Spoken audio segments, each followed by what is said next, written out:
السلام عليكم ورحمة الله وبركاته. إن الحمد لله نحمده ونستعينه ونستغفره ونعوذ بالله من شرور أنفسنا ومن سيئات أعمالنا. من يهده الله فلا مضل له ومن يضلل فلا هادي له. وأشهد أن لا إله إلا الله وحده لا شريك له. وأشهد أن محمدًا عبده ورسوله أرسله بالهدى ودين الحق ليظهره على الدين كله ولو كره المشركون. اللهم صل على محمد وعلى آل محمد كما صليت على إبراهيم وعلى آل إبراهيم إنك حميد مجيد. اللهم بارك على محمد وعلى آل محمد كما باركت على إبراهيم وعلى آل إبراهيم إنك حميد مجيد. أما بعد فإن خير الكلام كلام الله وخير الهدي هدي محمد صلى الله عليه وسلم وشر الأمور محدثاتها وكل محدثة بدعة وكل بدعة ضلالة. يا أيها الذين آمنوا اتقوا الله حق تقاته ولا تموتن إلا وأنتم مسلمون. ജനാസയുമായി ബന്ധപ്പെട്ടുകൊണ്ട് ആ ജനാസ വേഗത്തിൽ മറമാടലാണ് ഇസ്ലാം. അത് പല കാരണങ്ങൾ പറഞ്ഞുകൊണ്ട് വെച്ച് താമസിപ്പിക്കുന്നത് മോശപ്പെട്ട കാര്യമാണ് എന്ന് കഴിഞ്ഞ നമ്മുടെ ക്ലാസ്സിലൂടെ നിങ്ങൾ മനസ്സിലാക്കുകയുണ്ടായി. മയ്യത്ത് എവിടെയാണോ ഉള്ളത് അവിടെ മറമാടലാണ് വാസ്തവത്തിൽ ഇസ്ലാമികമായി അതിൻ്റെ ചര്യയും അതിൻ്റെ രൂപവും. പലപ്പോഴും ജനാസ മറമാടപ്പെടാൻ താമസമാകേണ്ടി വരാറുള്ള ഒരു പ്രധാന വസ്തുതയാണെന്ന് പലപ്പോഴും നമ്മുടെ നാടുകളിലൊക്കെ വിദേശത്തുള്ള ആളുകൾ മരണപ്പെട്ട് കഴിഞ്ഞാൽ ആ ജനാസ നാട്ടിലേക്ക് കൊണ്ടുവരാൻ ആവശ്യപ്പെടുകയും അങ്ങനെ അതെത്തുവോളം അതിന്റെ പേരിൽ മാനസികമായ വിഷമവും സംഘർഷവുമൊക്കെ അനുഭവിക്കുകയും ചെയ്യുന്ന ഒരു പ്രത്യേകമായ പരിതസ്ഥിതി ഇന്നും നമ്മുടെ നാടുകളിൽ നിലനിൽക്കുകയാണ്. ഈ ശബ്ദം ശ്രവിക്കുന്ന എന്റെ പ്രിയപ്പെട്ട മുഴുവൻ ശ്രോതാക്കളോടും വളരെ വിനയത്തോടുകൂടി ഉണർത്തുവാനുള്ളത്, പ്രവാസികളായ നാം ചില കാര്യങ്ങൾക്ക് പ്രത്യേകമായി ധൈര്യം കാണിക്കേണ്ടതുണ്ട് എന്നതാണ്. പലപ്പോഴും ഇവിടെ വെച്ചാണ് ഒരാളുടെ മരണം വിധിക്കപ്പെട്ടിട്ടുള്ളതെങ്കിൽ പ്രവാസ ലോകത്ത് മരണം നടന്നു കഴിഞ്ഞാൽ നാട്ടിലുള്ള ബന്ധുക്കൾ ജനാസ കൊണ്ടുവരാൻ ആവശ്യപ്പെടുകയാണ്. അതല്ലെങ്കിൽ ഇവിടെയുള്ള ബന്ധുക്കൾ നാട്ടിലേക്ക് ജനാസ കൊണ്ടുപോകാൻ താല്പര്യപ്പെടുകയാണ്.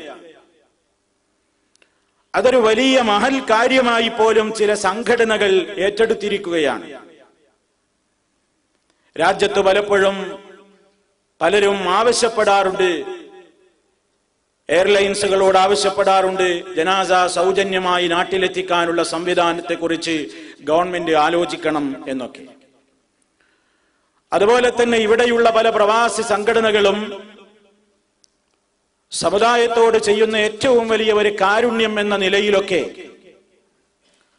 ഒരു വലിയ കാരുണ്യ പ്രവർത്തനം, അതല്ലെങ്കിൽ ഒരു ജനകീയ പ്രവർത്തനം, ഒരു പുണ്യകർമ്മം ചെയ്യുന്നു എന്ന നിലക്കൊക്കെ മരണം നടന്നു കഴിഞ്ഞാൽ ആ ജനാസ നാട്ടിലെത്തിക്കാൻ വേണ്ട ചിലവുകൾ ഞങ്ങൾ വഹിക്കുന്നു, അല്ലെങ്കിൽ അതിനു വേണ്ട സംവിധാനങ്ങൾ ഞങ്ങൾ ചെയ്തു കൊടുക്കുന്നു എന്ന് ഒരു വലിയ ജനസേവനമായി പലരും ഉയർത്തി കാണിക്കാറുണ്ട്.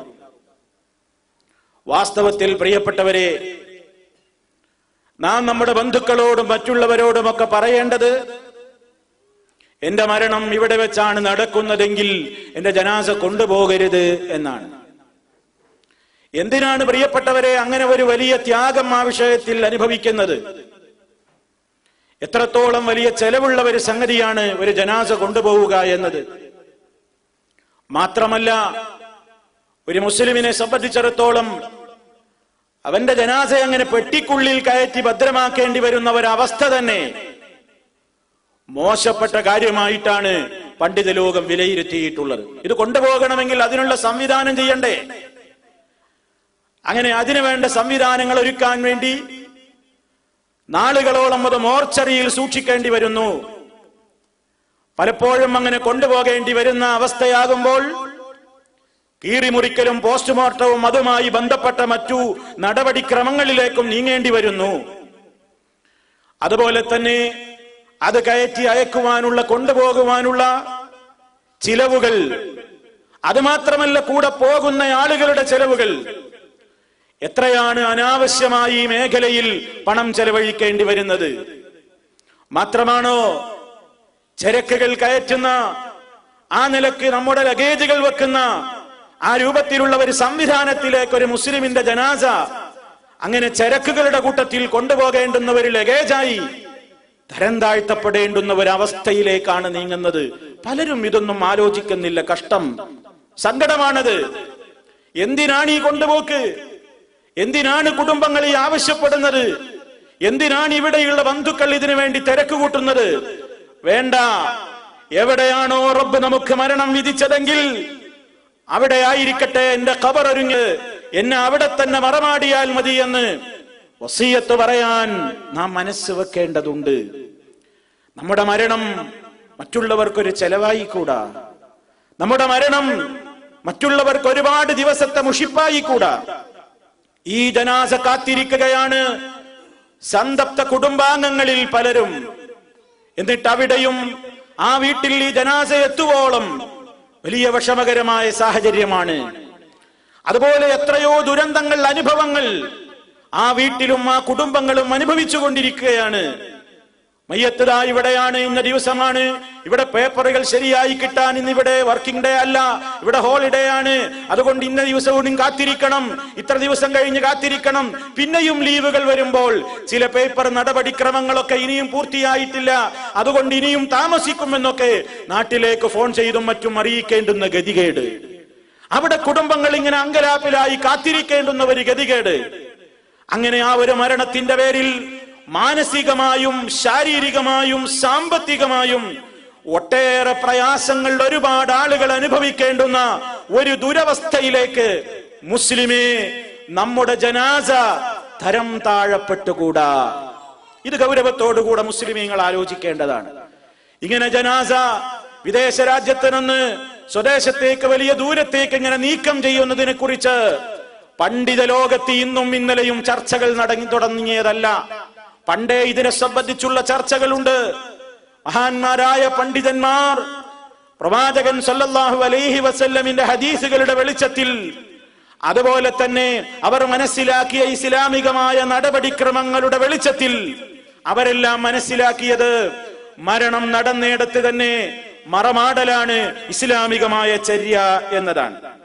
ഇങ്ങനെ ഒരുപാട് താമസിപ്പിക്കേണ്ടി വരുമ്പോ കഴിഞ്ഞ ക്ലാസ്സിൽ നമ്മൾ സൂചിപ്പിച്ചതുപോലെ ജനാസ സംസ്കരണം വൈകുകയാണ്. നബി സല്ലല്ലാഹു അലൈഹി വസല്ലം പറഞ്ഞതെന്താണ്? മുഅ്മിനായ മനുഷ്യനാണെങ്കിൽ അദ്ദേഹം എത്രയും വേഗം സ്വർഗീയ സൗകര്യങ്ങളിലേക്ക് എത്തട്ടെ. അവിശ്വാസിയായ മനുഷ്യനാണെങ്കിൽ, ധിക്കാരിയാണെങ്കിൽ നിങ്ങളുടെ പെരടിയിൽ നിന്നൊരു വയ്യാവേലി നിങ്ങൾ ഇറക്കി വെക്കട്ടെ, അതല്ലേ നിങ്ങൾക്ക് നല്ലത് എന്ന് നബി സല്ലല്ലാഹു അലൈഹി വസല്ലം പറയുകയുണ്ടായിട്ടുണ്ട്. അതുകൊണ്ട് തന്നെ നിങ്ങൾ എത്രയും വേഗം ജനാസ കൊണ്ടുപോകണം, മറമാടണം എന്നതാണ് ഇസ്ലാമിന്റെ നിയമം. എന്നാൽ നിങ്ങൾ നോക്കൂ, ചില നിർബന്ധമായ സാഹചര്യങ്ങൾ ഉണ്ടെങ്കിൽ കൊണ്ടുപോകാമെന്നതാണ് പണ്ഡിതന്മാര് പറയുന്നത്. എന്താണ് ആ നിർബന്ധ സാഹചര്യം? നമ്മൾ പറയുന്ന ന്യായീകരണങ്ങളൊന്നുമല്ല. എന്റെ നാട്ടിലെ ആളുകൾക്ക് എന്റെ നാട്ടിലെ ആളുകൾക്കൊന്ന് കാണാൻ എന്റെ നാട്ടിൽ തന്നെയാവട്ടെ. ആ സ്വദേശ കൂറൊന്നുമല്ല മഹാന്മാരായ പണ്ഡിതന്മാർ കാരണം പറഞ്ഞത്. അവർ ഒരു കാരണം പറഞ്ഞത്, മരണം നടന്ന സ്ഥലത്ത് ആ നാട്ടിൽ മറമാടപ്പെടുകയാണെങ്കിൽ ആ ജനാസയോട് ഏതെങ്കിലും നിലക്കുള്ള അനീതി കാണിക്കപ്പെടുന്ന രാഷ്ട്രമാണെങ്കിൽ, അനീതി കാണിക്കുന്ന രാജ്യമാണെങ്കിൽ അവിടെ നിന്ന് ജനാസ കൊണ്ടുപോകാം. ഏതുപോലെ ഒരു രാജ്യത്ത് മറമാടിക്കഴിഞ്ഞാൽ ആ മയ്യത്തിനെ എടുക്കും, അതെടുത്ത് മറ്റു കുഴിയിലേക്ക് തള്ളും, അതിന്റെ പവിത്രത നശിപ്പിക്കും, അത് മാന്തി പുറത്തേക്കെറിയും. ആ രൂപത്തിലുള്ള സംസ്കാരങ്ങൾ നിലനിൽക്കപ്പെടുന്ന ഒരു പ്രദേശമാണ്. മുസ്ലിം സമുദായത്തിലെ മെമ്പറാണെങ്കിൽ പ്രത്യേകിച്ചും അത് ഏറ്റവും വലിയ മോശമായ രൂപത്തിലുള്ള സമീപനത്തിനിരയാകും ആ ജനാസ എന്ന് കണ്ടാൽ, അത്തരം സമീപനങ്ങൾ ഉള്ള നാടാണെങ്കിൽ അവിടെ നിന്നും അതില്ലാത്ത സുരക്ഷിതമായ പ്രദേശത്തേക്ക് കൊണ്ടുപോകാം എന്നതാണ് പണ്ഡിതന്മാർ പറയുന്നത്. രണ്ടാമത്, ഒരു സ്ഥലത്ത് ആ നിലക്കുള്ള സൗകര്യങ്ങളില്ല, അല്ലെങ്കിൽ ജനാസ മറമാടിക്കഴിഞ്ഞാൽ ഉടനെ പ്രളയത്താലോ മറ്റേതെങ്കിലും കാരണത്താലോ നശിക്കാൻ സാധ്യതയുള്ള ആ രൂപത്തിലുള്ള ഒരവസ്ഥയുമാണെങ്കിൽ സുരക്ഷിതമായ സ്ഥലങ്ങളിലേക്ക് നീക്കുന്നതിന് വിരോധമില്ല എന്ന് പറഞ്ഞ പണ്ഡിതന്മാരുണ്ട്. വേറെ ചില പണ്ഡിതന്മാര് പറയുന്നത്, പുണ്യഭൂമികളുടെ സമീപത്താണെങ്കിൽ, മക്കയോടടുത്ത് വെച്ചാണ് മരണം നടന്നത്, മദീനക്ക് സമീപമാണ് മരണം നടന്നത്, ബൈത്തുൽ മുഖദ്ദസിന്റെ സമീപമാണ് മരണം നടന്നത് എങ്കിൽ പുണ്യഭൂമികളിലേക്ക് തൊട്ടടുത്ത പ്രദേശങ്ങളിൽ നിന്ന് ആ ഒരു പ്രത്യേകമായ താല്പര്യത്തോടുകൂടി കൊണ്ടുപോകൽ അനുവദനീയമാണ് എന്നഭിപ്രായപ്പെടുകയാണ് ചില പണ്ഡിതന്മാർ. വേറെ ചില പണ്ഡിതന്മാര് പറയുന്നത് അതും വേണ്ടതില്ല, മദീനക്ക് പുറത്തോ മക്കക്ക് പുറത്തോ ഒക്കെ വെച്ച് മരണപ്പെട്ട എല്ലാ സ്വഹാബിമാരെയും നിങ്ങൾ മക്കയിലേക്ക് കൊണ്ടുവരൂ എന്നോ മദീനയിലേക്ക് കൊണ്ടുവരൂ എന്നോ മഹാനായ നബി സല്ലല്ലാഹു അലൈഹി വസല്ലം പറഞ്ഞിട്ടില്ലാത്തത് കൊണ്ട് ആ ഒരു പേരും അങ്ങനെ ഒരു സംസ്കാരവും ഒരു തുടർ നടപടികളായി സമൂഹം സ്വീകരിക്കേണ്ടതില്ല എന്ന വീക്ഷണവും പണ്ഡിത ലോകത്തുണ്ട്. ഈ നിലക്കുള്ള വീക്ഷണങ്ങളൊന്നുമല്ലാതെ നമ്മൾ ഇന്ന് പല ന്യായീകരണവും പറയുകയാണ്. ഉമ്മാക്കൊരു നോക്ക് കാണാനാണ്, ഭാര്യക്കൊരു നോക്ക് കാണാനാണ്, ഭർത്താവിനൊരു നോക്ക് കാണാനാണ്, മക്കൾക്കൊരു നോക്ക് കാണാനാണ് എന്നൊക്കെ പറഞ്ഞ് പ്രിയപ്പെട്ടവരെ, ഈ പെട്ടിയിലടച്ച് മരുന്നുമിട്ട് സൂക്ഷിച്ച് ഒരുപാട് പ്രത്യേകമായ അവസ്ഥയെ തരണം ചെയ്ത് ഐസ് പരുവത്തിലായി കഴിഞ്ഞ് നാളുകളോളം ഈ പെട്ടിക്കകത്ത് സൂക്ഷിക്കപ്പെട്ട് ഇവിടെയുള്ള നടപടിക്രമങ്ങളൊക്കെ പൂർത്തീകരിച്ചതിന്റെ ശേഷം ഫ്ലൈറ്റിൽ ഒരു ലഗേജിന്റെ സ്ഥാനത്ത് കയറ്റി അയക്കപ്പെട്ട് തുടർ നടപടികളും സമയങ്ങളും ഒക്കെ കഴിഞ്ഞ് നാട്ടിലേക്ക് എത്തിയിട്ട് ഒരു സെക്കൻഡ് നേരത്ത് ഒരു നോട്ടത്തിന് വേണ്ടി, അതും എല്ലാവർക്കും കാണാൻ കഴിയുമോ? ചില ബോഡി തുറന്നു വെച്ച് കഴിഞ്ഞാൽ ഇത്ര സെക്കൻഡേ വെക്കാൻ പാടുള്ളൂ എന്ന് പോലും നിയമങ്ങളുള്ള ആ നിലക്കുള്ള മൃതദേഹങ്ങളുണ്ട്, മയ്യത്തുകളുണ്ട്. എന്തിനീ വക രൂപത്തിലുള്ള ഒരവസ്ഥക്ക് മുസ്ലിം സമൂഹമേ നാം നിന്ന് കൊടുക്കണം. പല സാംസ്കാരിക സംഘടനകളും പല സമുദായ സ്നേഹികളും ഇതൊരു വലിയ കാരുണ്യമായി ഏറ്റെടുത്തുകൊണ്ട് പ്രവാസ ലോകത്ത് നിന്ന് ജനാസ കയറ്റി അയക്കാൻ എല്ലാ ചെലവുകളും ടിക്കറ്റുകളും ഞങ്ങൾ വഹിക്കും എന്നൊക്കെ പറയുന്നത് കേൾക്കുമ്പോ പലപ്പോഴും പൊതുജനം വിചാരിക്കുകയാണ് അങ്ങനെ ജനാസ കൊണ്ടുപോകുന്നത് വലിയ ഒരു പുണ്യകർമ്മമാണ്, ഒരു വലിയ സേവനമാണ് ഈ സംഘടനകളൊക്കെ ചെയ്യുന്നത് എന്ന് ആളുകൾ തെറ്റിദ്ധരിക്കുന്നു എന്നതുകൊണ്ട് തന്നെയാണ് പ്രിയപ്പെട്ടവരെ അതിന്റെ ഇസ്ലാമികമായ വീക്ഷണം ഈ ഉള്ളവന് നിങ്ങളുടെ ശ്രദ്ധയിൽപ്പെടുത്തേണ്ടി വന്നത്. അതുകൊണ്ട് പ്രിയപ്പെട്ടവരെ, എവിടെ വെച്ച് നാം മരിക്കുകയാണെങ്കിലും ഈമാനുള്ള മരണം അല്ലാഹു നമുക്ക് പ്രദാനം ചെയ്യുമാറാകട്ടെ. നാം പറയണം, മുമ്പേ പറയണം, ബന്ധുക്കളോട് പറയണം, അങ്ങനെ മരിച്ചാൽ നിങ്ങൾ മയ്യത്ത് കൊണ്ടുവരാൻ വാശി പിടിക്കരുത്. അവിടുന്ന് വാശി പിടിക്കുമ്പോഴാണ് അവിടുന്നുള്ള ആളുകൾ കുഴങ്ങുക. അങ്ങനെയാണ് ആളുകൾ കുഴങ്ങുന്നത്. അങ്ങനെ വാശി പിടിക്കരുത്, ബന്ധുക്കളെ ഈ കാര്യം അറിയിക്കേണ്ടതുണ്ട്. അങ്ങനെ നിങ്ങൾക്ക് എന്നോട് സ്നേഹമുണ്ടോ, എനിക്ക് ആത്മീയമായി ശാന്തി കിട്ടണമെന്ന് മോഹമുണ്ടോ, എനിക്ക് അല്ലാഹുവിന്റെ അടുക്കൽ ഏറ്റവും പുണ്യം കിട്ടാൻ നല്ലത് ഉടനെ തന്നെ ജനാസ മറമാടലാണ്. അതുകൊണ്ട് നിങ്ങൾ ചെയ്യേണ്ടത് ഇസ്ലാമികമായ ആ കാര്യത്തിന് മുൻതൂക്കം കൊടുക്കൽ. കഴിഞ്ഞ പ്രസംഗത്തിൽ സൂചിപ്പിച്ചതുപോലെ നാട്ടിൽ മരണം നടക്കുകയാണെങ്കിലും എത്ര ഉറ്റ ബന്ധുക്കളാണെങ്കിലും നാം ചെല്ലേണ്ടി വരുന്നത് കാരണത്താൽ ദിവസങ്ങളോളം ആ നിലക്ക് ജനാസ താമസിപ്പിക്കേണ്ട ഒരവസ്ഥക്കും കാരണമായി നിന്നുകൊടുക്കാൻ നമ്മൾ പാടില്ലെന്ന് നമ്മൾ സൂചിപ്പിച്ചില്ലേ? എത്രയും വേഗം ആ ജനാസ ഖബറിലാക്കാനുള്ള ഏർപ്പാടുകൾ ചെയ്യാനാണ് ഇസ്ലാമികമായി. അതാണ് ആ മയ്യിത്തിനോട് ചെയ്യുന്ന ഏറ്റവും വലിയ നീതി എന്നും ആ മയ്യിത്തിനോട് ചെയ്യുന്ന ഏറ്റവും വലിയ കാരുണ്യമെന്നും നമ്മൾ മനസ്സിലാക്കി കഴിഞ്ഞാൽ പിന്നെ ഞാൻ എത്തിയിട്ടല്ലാതെ ജനാസ തൊട്ടു പോകരുതെന്ന് പറയാനോ, ഞാൻ എത്തിയിട്ടല്ലാതെ ജനാസ ഖബറെടുക്കരുതെന്ന് പറയാനോ ഒരു ബന്ധുക്കളും തയ്യാറായിക്കൂടാ, അങ്ങനെ തയ്യാറാവുകയുമില്ല. ഇതിന്റെയൊന്നും ഗൗരവം ധരിപ്പിക്കപ്പെടുന്നില്ല, ഇതിന്റെയൊന്നും പ്രാധാന്യം ആളുകൾ മനസ്സിലാക്കുന്നില്ല. ഇതിലൊക്കെ അടങ്ങിയിട്ടുള്ള ഇസ്ലാമികമായ വീക്ഷണങ്ങളെ പറ്റി പലപ്പോഴും ഉത്ബോധിപ്പിക്കപ്പെടുന്നുമില്ല.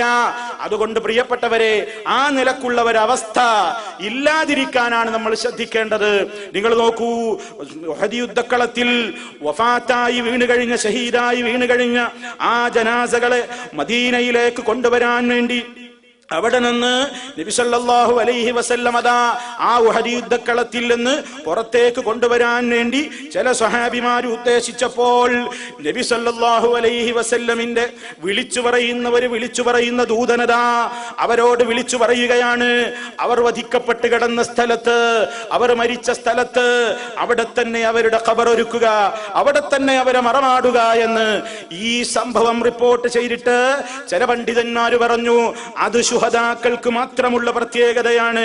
എന്നാൽ മറ്റുള്ളവരെ സംബന്ധിച്ചിടത്തോളം അങ്ങനെ ജനാസ മറ്റു സ്ഥലത്തേക്ക് കൊണ്ടുപോകുന്നതിന് വിരോധമില്ല എന്നഭിപ്രായപ്പെട്ടപ്പോൾ പല പണ്ഡിതന്മാരും പറയുന്നത് അല്ല, അടിസ്ഥാനം തന്നെ അങ്ങനെ നീക്കരുത് എന്നാണ്. മറിച്ചെവിടെയാണോ മരണപ്പെട്ടത് ആ പ്രദേശത്ത് തന്നെയാകലാണ് വേണ്ടത്. അനിവാര്യമായ കാരണങ്ങളുണ്ടെങ്കിലല്ലാതെ നീക്കപ്പെടരുത്. എന്താണ് അനിവാര്യമായ കാരണങ്ങൾ എന്ന് തുടക്കത്തിലെ നമ്മൾ സൂചിപ്പിച്ചു കഴിഞ്ഞല്ലോ. അതുകൊണ്ട് പിന്നെയോ ഒരു തൊട്ടടുത്ത നാട്ടിലേക്ക്, കുറച്ചപ്പുറത്തേക്ക്, ആസ്പത്രിയിലാണ് മരണം നടന്നത്, തൊട്ടപ്പുറത്താണ് തന്റെ സ്ഥലം, അല്ലെങ്കിൽ ഒരല്പം പോകാനേയുള്ളൂ, ദിവസങ്ങൾ കാത്തിരിക്കേണ്ടതില്ല, ആ നിലക്കുള്ള നടപടിക്രമങ്ങൾ പൂർത്തീകരിക്കേണ്ടതില്ല. അങ്ങനെയൊക്കെയുള്ള സംവിധാനങ്ങളാണെങ്കിൽ അതിന് വിരോധമില്ല എന്ന് പണ്ഡിതന്മാര് പറയുന്നുമുണ്ട്. അപ്പൊ പ്രിയപ്പെട്ടവരെ, അതല്ലെങ്കിൽ ആളുകൾ ചോദിക്കും, മെഡിക്കൽ കോളേജ് കോഴിക്കോട് നിന്ന് മരിച്ച ഒരാളുടെ ജനാസ നാട്ടിലേക്ക് കൊണ്ടുവന്നുകൂടാ എന്നുണ്ടോ? ആ രൂപത്തിലുള്ള കാര്യങ്ങളെയാണ് പണ്ഡിതന്മാര് പറഞ്ഞത്. ഒരു നാട്ടിൽ തൊട്ടടുത്ത പ്രദേശത്തേക്ക് അങ്ങനെ കൊണ്ടുപോകുന്നതും നീക്കുന്നതുമൊന്നും വിരോധിക്കപ്പെട്ട സംഗതിയല്ല. അതേ അവസരത്തിൽ നിങ്ങൾ നോക്കൂ, നാളുകളോളം കാത്തിരുന്ന്, അതല്ലെങ്കിൽ മരണം നടന്നു കഴിഞ്ഞ് ഇവിടെ നിന്ന് കൊണ്ടുപോകുവാനുള്ള വലിയ ചെലവുകളും സംവിധാനങ്ങളും ഒക്കെ ഒരുക്കേണ്ടതിന്റെ പേരിൽ ഒരുപാട് ജനാസ താമസിപ്പിക്കപ്പെടുകയും അതിന്റെ പേരിൽ കുടുംബങ്ങളും ബന്ധുക്കളും ഒക്കെ മുഷിഞ്ഞു കഴിഞ്ഞുകൂടേണ്ടി വരികയും മാനസികമായും ശാരീരികമായും ഒക്കെ ഒരുപാട് പ്രയാസങ്ങൾക്ക് കാരണമാവുകയും ചെയ്യുന്ന അത്തരത്തിലുള്ള കാര്യങ്ങൾക്ക് നിന്നു കൊടുക്കരുത്.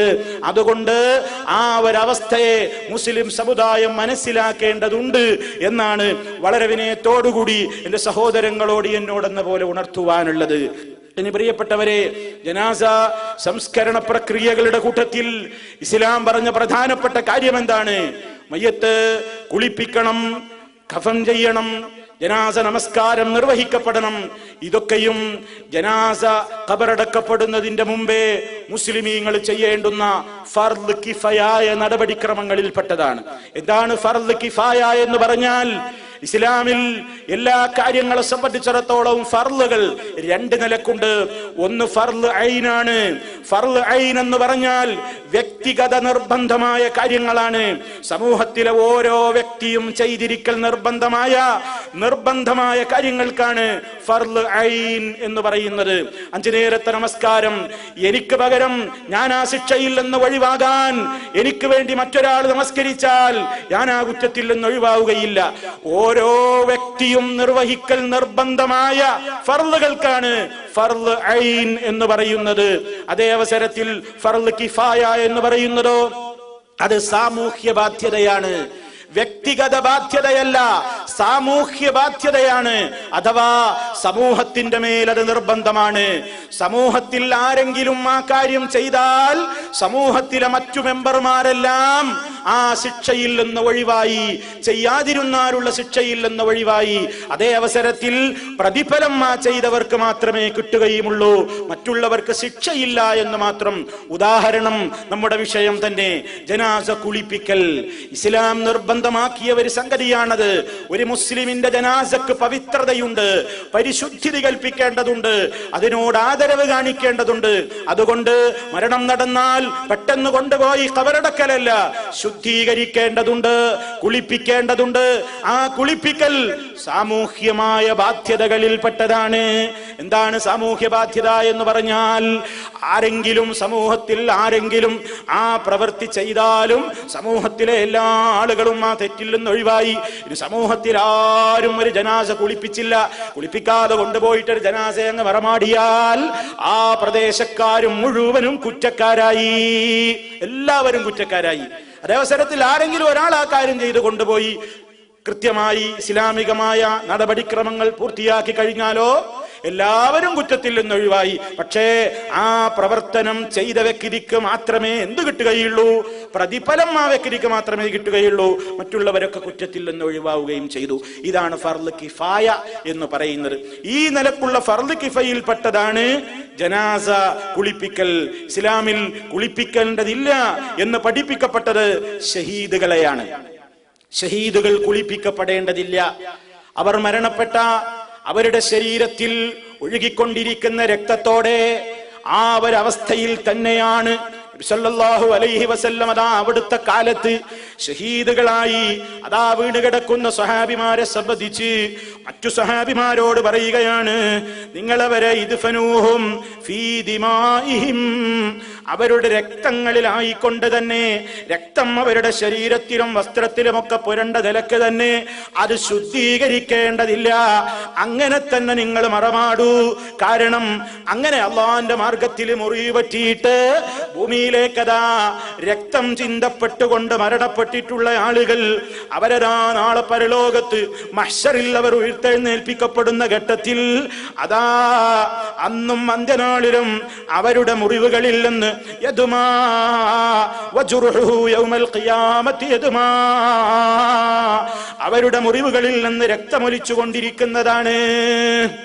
അള്ളാന്റെ മാർഗത്തിൽ കിട്ടിയ കുത്തും മുറിവുകളും വെട്ടുമൊക്കെ അതെത്രയോ കാലം കഴിഞ്ഞാലും, അതെത്ര നൂറ്റാണ്ടുകൾ കഴിഞ്ഞാലും, അതെത്ര കോടാനുകോടി കൊല്ലങ്ങൾ കഴിഞ്ഞാലും അതാ മഹ്ശറിലെത്തുമ്പോൾ ആ മുറിവുകളിൽ നിന്ന് പിന്നെയും രക്തമൊലിക്കുകയാണ്. ആ ഒരു പവറോടുകൂടി അള്ളാന്റെ മാർഗത്തിൽ പോരാടിയ മഹാന്മാര് അള്ളാന്റെ കോടതിയിലേക്ക് പോകുന്ന രംഗം ലൗനുഹു ലൗനുദ്ദമി, അന്ന് ആ മുറിവുകളിൽ നിന്ന് ഒലിക്കുന്ന രക്തം, ആ രക്തത്തിന്റെ കളറ് സാധാരണ രക്തത്തിന്റെ കളറ് തന്നെ. പക്ഷേ അതിൽ നിന്ന് വമിക്കുന്ന ഗന്ധം, അതിൽ നിന്ന് വമിക്കുന്നത് കസ്തൂരിയേക്കാൾ വലിയ പരിമളമായിരിക്കും അതിൽ നിന്ന് അടിച്ചു വീശുന്നത് എന്ന് നബി സല്ലല്ലാഹു അലൈഹി വസല്ലം ശുഹദാക്കളുടെ മഹത്വമായിട്ട് എടുത്തു പറയുന്നു. അപ്പൊ ശുഹദാക്കൾ അതേ നിലക്ക് അവർ മറമാടപ്പെടണം. അതുകൊണ്ട് അവർ കുളിപ്പിക്കപ്പെടേണ്ടതില്ല. ഇസ്ലാമികമായിട്ടുള്ള നിയമമനുസരിച്ച് സാധാരണഗതിയിൽ ഒരു പുരുഷന്റെ ജനാസ കുളിപ്പിക്കേണ്ടത് പുരുഷന്മാരാണ്, സ്ത്രീയുടെ ജനാസ കുളിപ്പിക്കേണ്ടത് സ്ത്രീകളുമാണ്. എന്നാൽ ഇതിൽ നിന്ന് ചില ഒഴിവുകൾ ഇസ്ലാമിലുണ്ട്. ഭാര്യക്ക് ഭർത്താവിനെ കുളിപ്പിക്കാവുന്നതാണ്, അതുപോലെ തന്നെ ഭർത്താവിന് ഭാര്യയെയും കുളിപ്പിക്കാവുന്നതാണ്. പക്ഷേ പലപ്പോഴും പ്രിയപ്പെട്ടവരെ, ഒരു ജനാസ കാണുന്നത് പോലും ഭാര്യയുടെ മയ്യത്ത് ഭർത്താവ് കണ്ടുകൂടാ എന്നൊക്കെ വിശ്വസിക്കുന്ന ചില ആളുകളുണ്ട്. ചില മദ്ഹബിൽ അങ്ങനെ ചില അഭിപ്രായങ്ങളുമുണ്ട്. പ്രിയപ്പെട്ടവരെ, പണ്ഡിത ലോകത്തുള്ള അഭിപ്രായങ്ങളിൽ മനുഷ്യന്മാര് അവരവർക്ക് കിട്ടുന്ന തെളിവുകളുടെയും പ്രമാണങ്ങളുടെയും അവരവരുടെ ചിന്തകളുടെയും അവരവരുടെ ഗവേഷണത്തിന്റെ ആ മേഖലയിലൂടെയും ഒക്കെ ചിന്തിക്കുമ്പോ അവരവർക്ക് പറ്റുന്ന ചില അബദ്ധങ്ങളുണ്ട്. അത് ആ അബദ്ധങ്ങളെന്ന് മനസ്സിലായി കഴിഞ്ഞാൽ പിന്തുടരപ്പെടേണ്ടവയല്ല. അങ്ങനെ പല പണ്ഡിതന്മാർക്കും പല അഭിപ്രായങ്ങളും ഉണ്ടായേക്കാം. കാരണം മരണം നടന്നതോടുകൂടി അതാ നിക്കാഹ് ബന്ധം മുറിയുകയാണ്. അതുകൊണ്ട് പെണ്ണ് അന്യയായി പോയി, അതുകൊണ്ട് ഇനി അവളെ കാണാൻ പാടില്ല, അവളെ തൊടാൻ പാടില്ല, അവളെ കുളിപ്പിക്കാനും പാടില്ല എന്നൊക്കെ മസ്അലകൾ പറഞ്ഞിട്ടുള്ള അഭിപ്രായങ്ങൾ പറഞ്ഞിട്ടുള്ള ചിലരൊക്കെയുണ്ട്. പക്ഷേ ഇസ്ലാമിന്റെ പ്രമാണങ്ങൾ നോക്കുകയാണെങ്കിൽ അത് ശരിയല്ല പ്രിയപ്പെട്ടവരെ.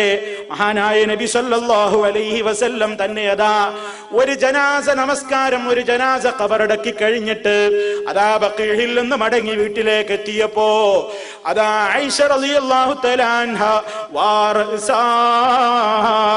എന്റെ തല എന്ന് പറഞ്ഞ് കടുത്ത തലവേദന അനുഭവിച്ചുകൊണ്ട് വിഷമം കാണിക്കുകയാണ്.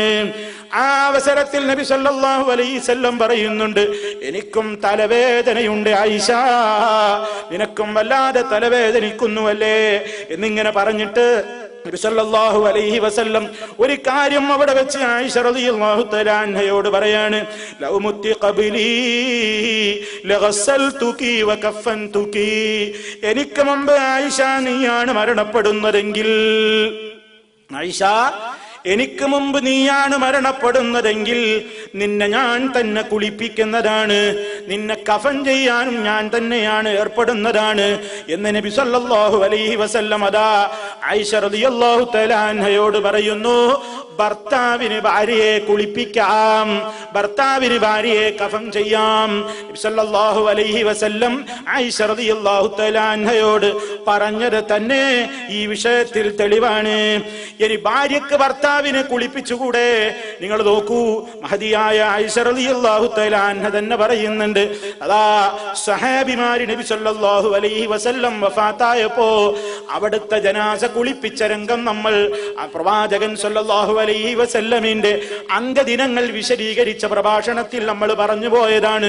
എങ്കിലും സാന്ദർഭികമായി ഓർമ്മപ്പെടുത്തട്ടെ, നബി സല്ലല്ലാഹു അലൈഹി വസല്ലമിന്റെ ജനാസ കുളിപ്പിക്കുമ്പോ എങ്ങനെ കുളിപ്പിക്കണം എന്ന വിഷയത്തിൽ സ്വഹാബത്തിന് അവിടെ ഒരു വിഷമം തോന്നിയില്ലേ? അവിടുത്തെ വസ്ത്രം ഉരിഞ്ഞു കുളിപ്പിക്കണോ? സാധാരണ അങ്ങനെയാണല്ലോ, വസ്ത്രം നീക്കിയിട്ട് കയ്യിൽ തുണി ശീലയൊക്കെ ചുറ്റിയിട്ട് ഔറത്തുമേൽ തൊടാത്ത നിലക്ക്, ആ നിലക്ക് അങ്ങനെ തന്നെ നബി തങ്ങളെയും കുളിപ്പിക്കണോ എന്നിങ്ങനെ അവർക്കിടയിൽ ഇങ്ങനെ സംശയം വന്നല്ലോ.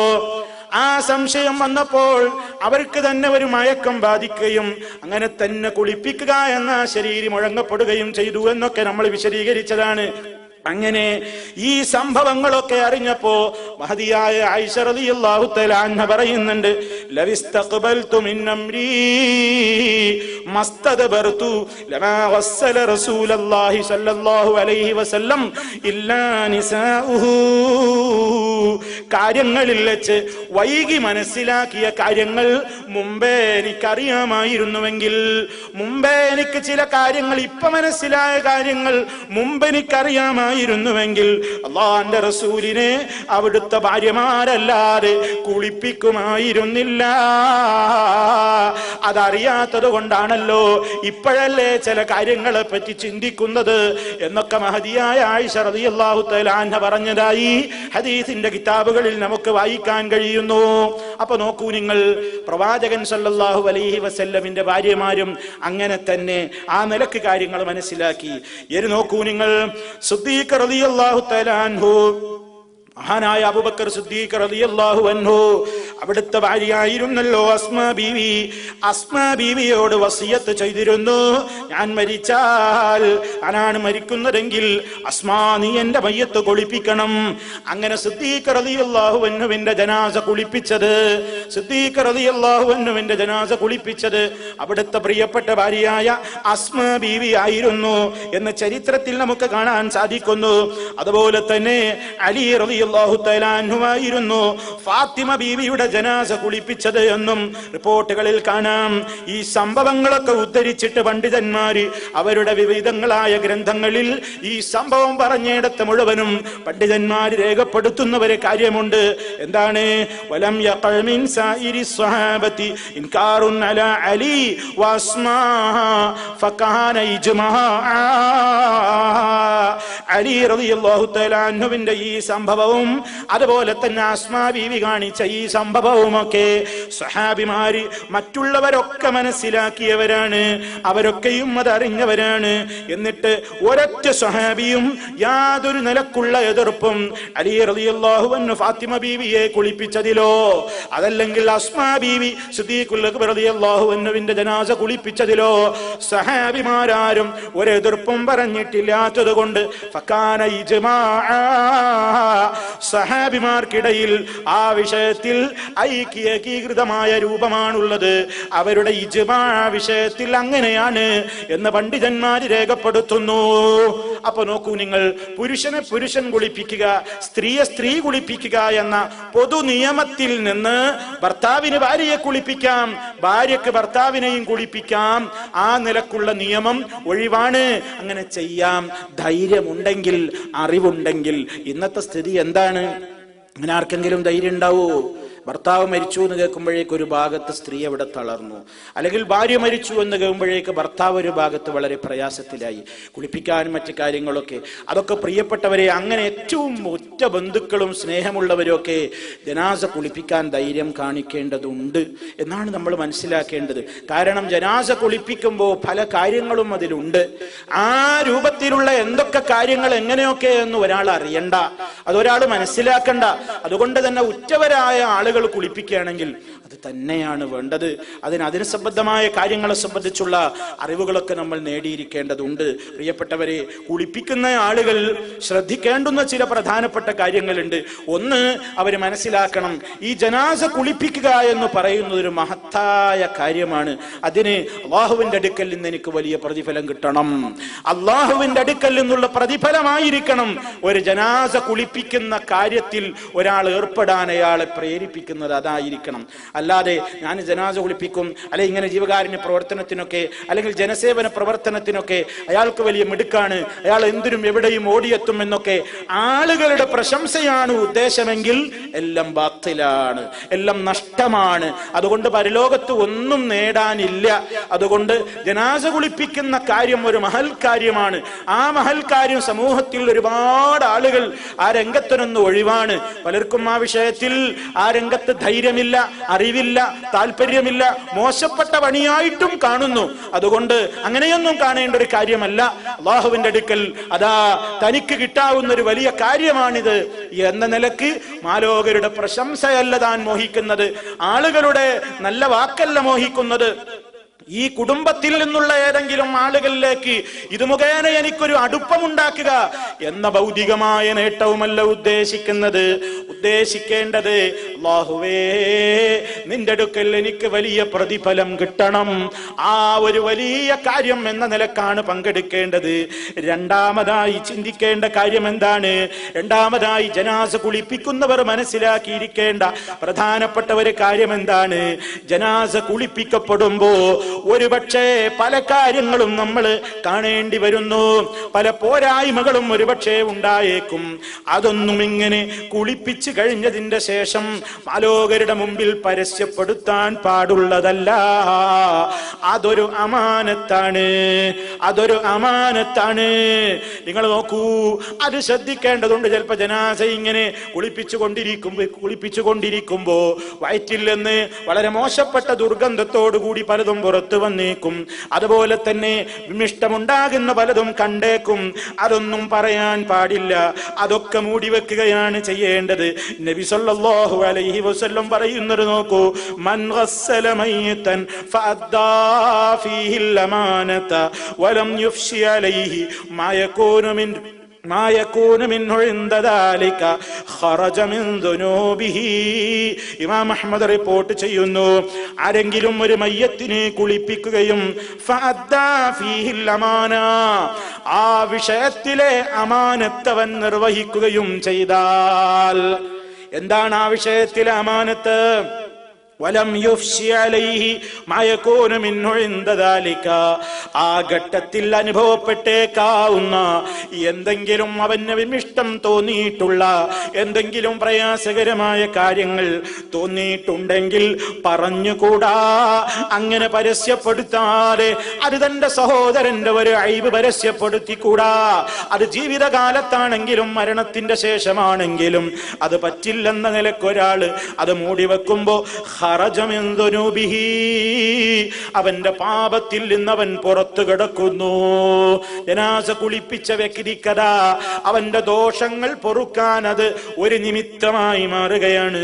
നബി സല്ലല്ലാഹു അലൈഹി വസല്ലം പറഞ്ഞില്ലേ, മൻ സതറ മുസ്ലിമാ, ഒരു മുസ്ലിമിന്റെ പോരായ്മകൾ ആരെങ്കിലും അത് മൂടി വെക്കുകയാണെങ്കിൽ, നമ്മളൊരു മുസ്ലിമിന്റെ പോരായ്മ അറിഞ്ഞു, ദൗർബല്യത്തോടുകൂടി ഒരാളിൽ എന്തോ സംഭവിച്ചതാണ്, അത് നമ്മൾ മാലോകരോട് പാടി നടക്കാതെ, അത് മറ്റുള്ളവരുടെ മുമ്പിൽ പറഞ്ഞ മനുഷ്യനെ അവഹേളിക്കാതെ, ഒരു മുസ്ലിമാണ്, ഒരു മുത്തഖിയായ മനുഷ്യനാണ്, ആ മനുഷ്യന്റെ മാനുഷികമായ നിലക്കുള്ളവരെ പോരായ്മ നമ്മൾ മറച്ചു വെക്കുകയാണെങ്കിലോ, സതറഹുല്ലാഹു യൗമൽ ഖിയാമ, അന്ത്യനാളിൽ ഈ മനുഷ്യന്റെ പോരായ്മകൾ, അതാ കോടാനുകോടി മനുഷ്യന്മാര് കാണേണ്ടി വരുന്ന പോരായ്മകൾ, കോടാനുകോടി മനുഷ്യന്മാര് മഹ്ശറിൽ അറിയേണ്ടി വരുന്ന ഓമരുടെ ഓരോരുത്തരുടെയും ന്യൂനതകളതാ അല്ലാഹു ഈ ഒരു കാര്യം അവൻ മറച്ചു വെച്ചതിന്റെ പേരിൽ മറച്ചു വെക്കുന്നതാണ്. പരലോകത്ത് അവനത് നിന്ദിക്കപ്പെടാത്ത ഒരവസ്ഥയിലേക്ക് അല്ലാഹു അവന് പദവി നൽകുന്നതാണ്. ഇനിയും നോക്കൂ, ആ വിഷയത്തിൽ ഇനിയും ഹദീസുകളുണ്ട്. മൻ ഗസ്സല മുസ്ലിമൻ ഫകതമ അലൈഹി ഗഫറ ലഹു അല്ലാഹു 40 മറത്തൻ. ഒരു മുസ്ലിമിനെ ഒരാൾ കുളിപ്പിക്കുകയാണ്, ഒരു മുസ്ലിമിന്റെ ജനാസയെ ഒരാൾ കുളിപ്പിക്കുകയും ആ നിലക്ക് ഫകതമ അലൈഹി, അങ്ങനെ അവൻ അനുഭവപ്പെട്ട ഏതെങ്കിലും പോരായ്മകൾ ഉണ്ടെങ്കിൽ അതവൻ മറച്ചു വെക്കുകയും ചെയ്താൽ ഗഫറ ലഹു അല്ലാഹ്, അല്ലാഹ് ഈ മനുഷ്യന് പുറത്തു കൊടുക്കുന്നതാണ് 40 മറത്തൻ, 40 വട്ടം പുറത്തു കൊടുക്കുന്നതാണ്. മറ്റു ചില റിപ്പോർട്ടുകളിൽ ഈ സംഭവം പറഞ്ഞിട്ട് 40 കബീറത്തൻ, ഒരു 40 വൻദോഷം വരെ പൊറുക്കപ്പെടാൻ മാത്രം നല്ല കാര്യമാണിത് എന്ന് നബി സല്ലല്ലാഹു അലൈഹി വസല്ലമിൽ നിന്നുള്ള റിപ്പോർട്ടുകളിൽ അതാ റിപ്പോർട്ട് ചെയ്യപ്പെട്ട് കാണുന്നു. അപ്പൊ പ്രിയപ്പെട്ടവരെ, ആ നിലക്കാണ് സംഗതികൾ.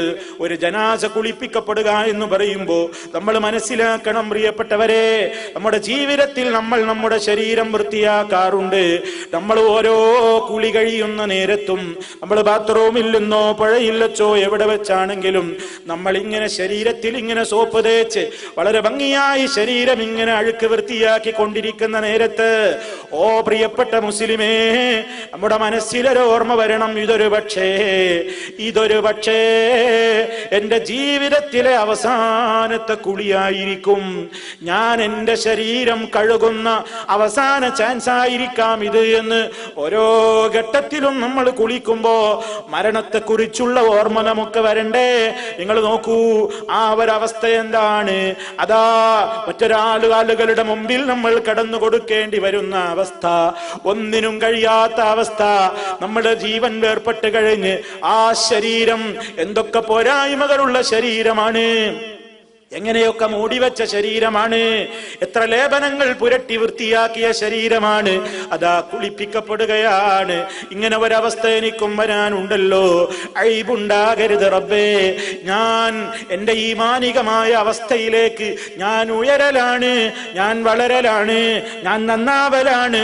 എനിക്ക് എൻ്റെ എല്ലാ അവസരങ്ങളിലും ആ നിലക്ക് എനിക്ക് ഏറ്റവും ആ ഒരവസ്ഥയുണ്ടാകാൻ നല്ലതെന്ന് ചിന്തിക്കണ്ടേ?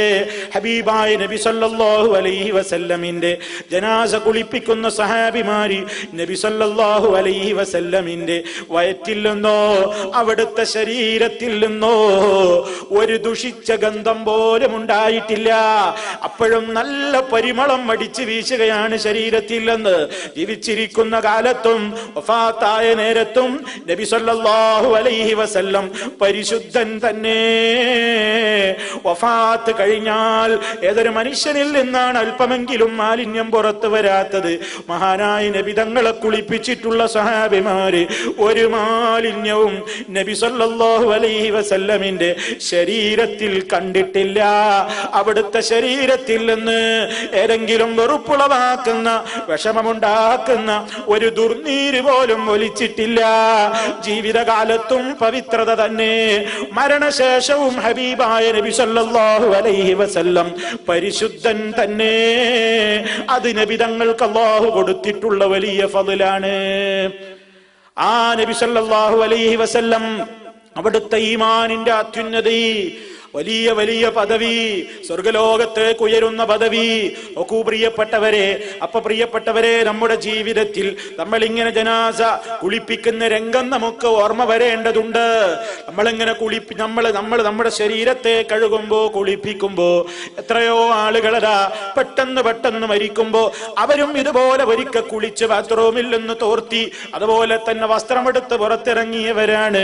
അപ്പോഴും നമ്മൾ ചിന്തിച്ചിട്ടില്ല ഇതെന്റെ അവസാനത്തെ വെള്ളമൊഴിക്കലാണ് എന്ന് നമ്മൾ ഓർത്തിട്ടില്ലല്ലോ. പലപ്പോഴും ആ ഒരു ഓർമ്മയും നമ്മുടെ മനസ്സിൽ ഉണ്ടാകുന്നത് നല്ലതാണ്. കാരണം എന്തെന്നല്ലേ, അക്സിറൂ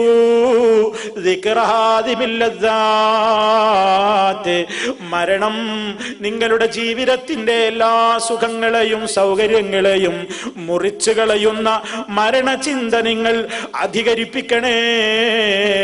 മഹാനായ നബി സല്ലല്ലാഹു അലൈഹി വസല്ലം ഈ ലോകത്തോട് നൽകിയ വസിയ്യത്താണ്. സാന്ദർഭികമായിട്ട് ഓർമ്മപ്പെടുത്തിയെന്ന് മാത്രം. പ്രിയപ്പെട്ടവരെ, അങ്ങനെ ഒരു കാര്യം നമ്മുടെയും ശരീരത്തിൽ നടക്കാനുണ്ട്. ആ ബോധം നമ്മുടെ ജീവിതത്തിൽ ഉണ്ടാകണം.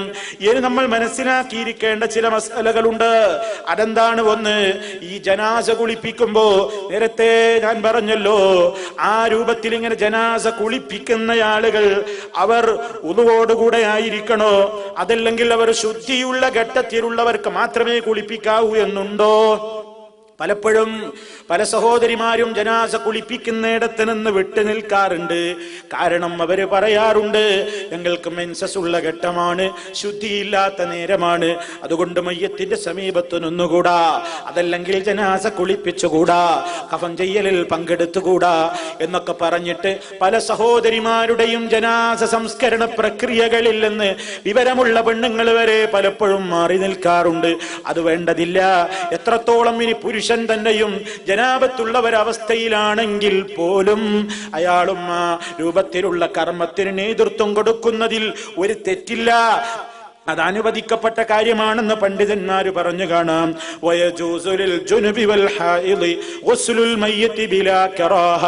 ഒരു കറാഹത്ത് പോലും ഇല്ലാത്ത വണ്ണം മയ്യത്ത് കുളിപ്പിക്കൽ ഹൈലുകാരിക്കും അനുവദനീയമാണ്, ജനാബത്തുകാരനും അനുവദനീയമാണ്, ജനാബത്തുകാരിക്കും അനുവദനീയമാണ്, ഹൈലുകാരിക്കും അനുവദനീയമാണ് എന്ന് പണ്ഡിതന്മാര് പറയുന്നു. പ്രിയപ്പെട്ടവരെ, ആ ഒരു കാര്യം പറഞ്ഞുകൊണ്ട് മാറി നിൽക്കേണ്ടതില്ല എന്ന നിലക്കാണ് അതുകൂടി സൂചിപ്പിച്ചത്. ഇനി കുളിപ്പിക്കുമ്പോഴോ, കുളിയുടെ രൂപത്തെ സംബന്ധിച്ചുള്ള ഒരു വിശദമായ കാര്യത്തിന് ഞാൻ മുതിരുന്നില്ല. അതിങ്ങനെ പറഞ്ഞു മനസ്സിലാക്കേണ്ടതല്ല. പലപ്പോഴും ആ വിഷയത്തിൽ മഹാനായ നബി സല്ലല്ലാഹു അലൈഹി വസല്ലമിന്റെ അധ്യാപനങ്ങൾക്ക് പിന്തുടർന്നുകൊണ്ട് ആ ചര്യയെ പഠിച്ചു മനസ്സിലാക്കിക്കൊണ്ടുള്ള ചില സീഡികളൊക്കെ ജനാസ കുളിപ്പിക്കുന്ന രംഗങ്ങൾ ഇന്ന് നമുക്ക് വാങ്ങാൻ കിട്ടുന്നതാണ്. അതൊക്കെ നിങ്ങൾക്ക് കാണുകയും മനസ്സിലാക്കുകയും ഒക്കെ ചെയ്യാം. ഞാൻ ചില കാര്യങ്ങളുമായി ബന്ധപ്പെട്ടുകൊണ്ട് ഓർമ്മപ്പെടുത്തി അവസാനിപ്പിക്കുകയാണ്. ഒന്ന്, ജനാസ കുളിപ്പിക്കേണ്ടത് പൊതുസ്ഥലത്ത് വെച്ചല്ല, തുറന്ന സ്ഥലത്ത് വെച്ച് ഇങ്ങനെ കണ്ടമാനം ആളുകൾക്ക് ഇങ്ങനെ കാണാവുന്ന സൗകര്യത്തിലോ ഒരുപാട് ആളുകൾക്ക് ഇങ്ങനെ എത്തി നോക്കുകയോ അല്ലെങ്കിൽ ഇങ്ങനെ കയറി വരികയോ എന്നും ചെയ്യുന്ന തുറസായ സ്ഥലത്ത് വെച്ചല്ല ജനാസ കുളിപ്പിക്കേണ്ടത്. കുളിപ്പിക്കേണ്ടത് മറവിൽ വെച്ച് തന്നെയാണ്. അതുപോലെ തന്നെ കുളിപ്പിക്കുന്ന അവസരത്തിൽ അതാ ഉളൂഇന്റെ അവയവങ്ങൾ കൊണ്ട് തുടങ്ങാനാണ് നബി സല്ലല്ലാഹു അലൈഹി വസല്ലം പറഞ്ഞത്. പണ്ഡിതന്മാർ അത് ഉളൂ ചെയ്തു കൊടുക്കണം എന്ന നിലക്ക് വ്യാഖ്യാനിച്ചിട്ടുമുണ്ട്. പിന്നെയോ തല കഴുകുകയും അതുപോലെ തന്നെ ശരീരത്തിന്റെ മറ്റവയവങ്ങളുമൊക്കെ പൂർണ്ണമായി കഴുകാൻ പറഞ്ഞപ്പോൾ വലതുവശത്തിനാദ്യം പരിഗണന കൊടുക്കണം എന്ന് പറഞ്ഞിട്ടുണ്ട്. അഴുക്ക് ശരിക്കും വൃത്തിയാകാൻ ഉതകുന്ന നിലക്കുള്ള സോപ്പോ മറ്റു കാര്യങ്ങളോ ഒക്കെ ഉപയോഗിക്കുന്നതിന് വിരോധമില്ല.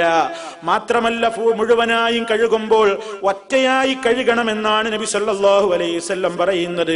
വൃത്തിയായിട്ടില്ലെങ്കിൽ വൃത്തിയാകുന്നത് വരെ എണ്ണം ഒറ്റയാകുന്ന രൂപത്തിൽ 3 തവണയോ, അതുകൊണ്ടും സാധ്യമായില്ലെങ്കിൽ 5 തവണയോ, അതുകൊണ്ടും വൃത്തിയായില്ലെന്ന് തോന്നുന്നുവെങ്കിൽ 7ഓ 9ഓ ഒക്കെ തവണ വർദ്ധിപ്പിക്കാമെന്നും ഈ വിഷയത്തിലുള്ള പ്രമാണങ്ങളിൽ നിന്ന് മനസ്സിലാക്കുവാൻ സാധിക്കുന്നു. അവസാനം എല്ലാ കുളിപ്പിക്കലും കഴിഞ്ഞ് അവസാനിപ്പിച്ചു കഴിഞ്ഞാൽ കർപ്പൂരം പോലുള്ള സുഗന്ധദ്രവ്യങ്ങൾ കലർത്തിയിട്ട്, ഉത്തമം കർപ്പൂരം കലർത്തൽ തന്നെയാണ്. ആ ഒരു പ്രത്യേകമായ ആ ജലം കൊണ്ടാണ് അവസാനത്തെ ഒഴുക്ക് വെള്ളം ഒഴിക്കേണ്ടത് എന്നും നമുക്ക് റിപ്പോർട്ടുകളിൽ കാണാം. സ്ത്രീകളെ സംബന്ധിച്ചിടത്തോളം മേൽപ്പറഞ്ഞ കാര്യങ്ങളെല്ലാം അവരുടേതും ശ്രദ്ധിക്കേണ്ടതുണ്ട്. പക്ഷേ അതിന്റെ പുറമേ തലയിലെ കെട്ടിവെച്ച മുടികൾ അഴിച്ചിടേണ്ടതുണ്ട്. മുടിക്കെട്ട് അഴിച്ചിട്ടതിന്റെ ശേഷം അത് നന്നായി കഴുകി തുവർത്തിയതിന്റെ ശേഷം തലയുടെ ആ മുർദാവിലെ മുടിക്കെട്ടുകൾ എടുത്തിട്ട് ആ മുടിക്കെട്ട് 3ആയിട്ട് പകുക്കേണ്ടതുണ്ട്. അങ്ങനെ മൂർധാവിൽ ഒരു ഭാഗവും 2 സൈഡിൽ ഒരു ഭാഗവുമാക്കിയിട്ട് 3 ഭാഗങ്ങളാക്കിയിട്ടാണ് ഒരു സഹോദരിയുടെ തലമുടി മെടഞ്ഞു കെട്ടേണ്ടത്. എന്നിട്ട് ആ 3ഉം കൂടി പിന്നിലേക്ക് തൂക്കിയിടുകയാണ് വേണ്ടത് എന്ന് ഉമ്മു അത്തിയ്യ റളിയല്ലാഹു തആല അൻഹയുടെ വിവരണത്തിൽ നിന്ന് നബി സല്ലല്ലാഹു അലൈഹി വസല്ലം അവരോട് മകളുടെ ജനാസ കുളിപ്പിക്കുന്ന നേരത്ത് അങ്ങനെയാണ് നിർദ്ദേശിച്ചത് എന്ന റിപ്പോർട്ടുകളിൽ നമുക്ക് കാണാൻ സാധിക്കുന്നു. മാത്രമല്ല ഗുഹ്യഭാഗങ്ങൾ കഴുകുന്ന നേരത്ത് കഴിയുന്നത്ര മറച്ചുകൊണ്ടായിരിക്കണം കഴുകേണ്ടത്. നേരിട്ട് ഔറത്തിലേക്ക് നോക്കിക്കൂടാ, ഔറത്ത് ശരീരം കൊണ്ട് നേരിട്ട് സ്പർശിച്ചുകൂടാ. മറിച്ച് കയ്യിൽ വലിയ ഗ്ലൗസോ അതല്ലെങ്കിൽ തുണിയോ ഒക്കെ ചുറ്റിയിട്ടായിരിക്കണം ഔറത്തിന്റെ ഭാഗം കഴുകുകയും അതുപോലെ തന്നെ സ്പർശിക്കുകയും ഒക്കെ ചെയ്യേണ്ടത് എന്ന് നമുക്ക് അതാ നബി സല്ലല്ലാഹു അലൈഹി വസല്ലമിന്റെ അധ്യാപനങ്ങളിൽ നിന്ന് നമുക്ക് മനസ്സിലാക്കുവാൻ സാധിക്കുന്നു. ഇനി പ്രിയപ്പെട്ടവരെ, ഈ കുളിയുടെ വിശദമായ രൂപത്തിലേക്ക് ഞാൻ പ്രവേശിക്കുന്നില്ല. അതേ അവസരത്തിൽ ഈ മയ്യത്തിന്റെ നഖവും മുടിയുമൊക്കെ നീക്കേണ്ടതുണ്ടോ, വൃത്തിയാക്കേണ്ടതുണ്ടോ? അങ്ങനെ ഒരു പ്രത്യേകമായ നിർദ്ദേശം നഖവും മുടിയുമൊക്കെ നീക്കണമെന്ന് നിർദ്ദേശിക്കുന്നവര് സുന്നത്താണ് എന്തോ ആ നിലക്കുള്ള കാര്യങ്ങളൊന്നും നബി സല്ലല്ലാഹു അലൈഹി വസല്ലമിൽ നിന്ന് പ്രത്യേക നിർദ്ദേശങ്ങളൊന്നും സ്ഥിരപ്പെട്ടിട്ടില്ല എന്നതാണ് കർമ്മശാസ്ത്ര പണ്ഡിതന്മാർ അവരുടെ ഗ്രന്ഥങ്ങളിൽ രേഖപ്പെടുത്തിയിട്ടുള്ളത്. ഇനി പ്രിയപ്പെട്ടവരെ, കുളിപ്പിക്കൽ കഴിഞ്ഞാൽ ഞാൻ നേരത്തെ പറഞ്ഞല്ലോ, കുളിപ്പിക്കുന്നതിനിടക്കുണ്ടാകുന്ന മറ്റ് കാര്യങ്ങളൊക്കെ മൂടിവെക്കണം, അത് പരസ്യപ്പെടുത്തരുത് എന്ന്. കുളിപ്പിക്കൽ കഴിഞ്ഞാലോ പിന്നെ വേണ്ടത് കഫൻ ചെയ്യലാണ്. എന്താണ് കഫൻ ചെയ്യൽ എന്ന് പറഞ്ഞാൽ, കുളിപ്പിച്ചു കഴിഞ്ഞതിന്റെ ശേഷം മയ്യത്തിനെ വസ്ത്രം ധരിപ്പിക്കലാണ്. ഇതിനാണ് കഫൻ ചെയ്യുക എന്ന് പറയുന്നത്. ജീവിതകാലത്ത് നിഷിദ്ധമായ വസ്ത്രങ്ങളൊന്നും കഫൻ പുടവയായിട്ട് ഉപയോഗിക്കാൻ പാടില്ല എന്നതാണ് 1ാമത്തെ നിയമം. പുരുഷനെ സംബന്ധിച്ചിടത്തോളം പട്ടുവസ്ത്രം അനുവദനീയമായ കാര്യമല്ല, അത് മരണശേഷവും അങ്ങനെ തന്നെയാണ്. ഇനി സഹോദരന്മാരെ, വസ്ത്രത്തിന്റെ രീതി എങ്ങനെയായിരിക്കണം? ഏറ്റവും വിലയുള്ള മുന്തിയ തുണിയിലാണോ കഫൻ ചെയ്യേണ്ടത്, അതല്ലെങ്കിൽ വളരെ മോശപ്പെട്ട കീറിപ്പറിഞ്ഞ അതിലാണോ, ആ നിലക്കാണോ ചെയ്യേണ്ടത്? ആ രണ്ടുമല്ലാത്ത നിലക്ക് അതാ നബി സല്ലല്ലാഹു അലൈഹി വസല്ലം അതാ അലി റളിയല്ലാഹു തആല അൻഹുവിനെ പഠിപ്പിച്ചില്ലേ?